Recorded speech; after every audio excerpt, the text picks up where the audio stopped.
भारत दुनिया का दूसरा सबसे बड़ा मछली उत्पादक देश बना है। 2013-14 में भारत में मछली उत्पादन 95.7 लाख टन था, जो कि 2023-24 में 10 साल बाद लगभग दोगुना होकर 184 लाख टन से अधिक हो गया है।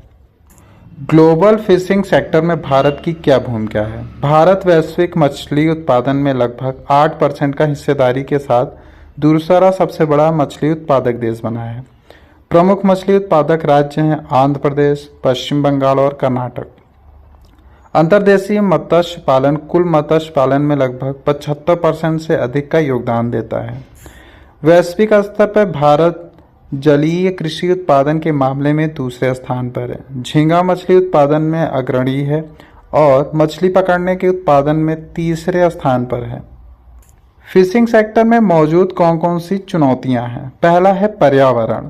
प्लास्टिक प्रदूषण, पारंपरिक मछली पकड़ने से कार्बन उत्सर्जन और जल प्रदूषण आज जैसे पर्यावरण में आते हैं परेशानियां। दूसरा चुनौती आती है आर्थिक।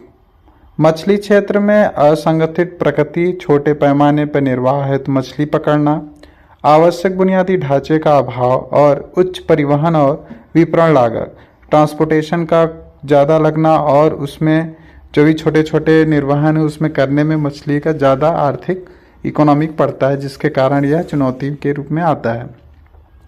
और भी इसमें आते हैं अवैध, अनुसूचित और अविनियमित मत्स्य और जलवायु परिवर्तन मत्स्य संपदा से संपन्न समुद्री क्षेत्र को नकारात्मक रूप से प्रभावित कर रहे हैं।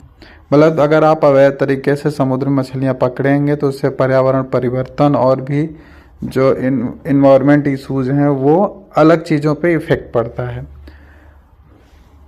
फिशिंग सेक्टर में शुरू की गई जो पहले हैं उनको जान लेते हैं। पहला है प्रधानमंत्री मत्स्य संपदा योजना।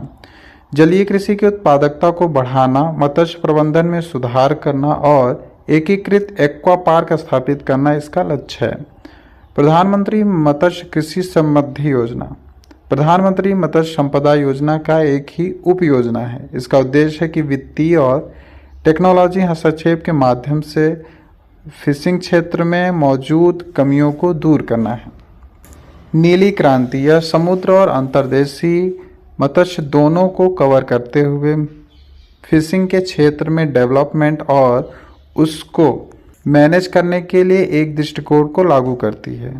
Fisheries and aquaculture infrastructure development fund FIDF यह समुद्री और अंतर्देशीय मत्स्य दोनों के अवसंरचना के निर्माण के लिए वित्त की उपलब्धता को सुनिश्चित करता है। राष्ट्रीय समुद्री मत्स्य नीति 2017 यह नीति भारत के समुद्र मत्स्य संसाधनों के संरक्षण और प्रबंधन का मार्गदर्शन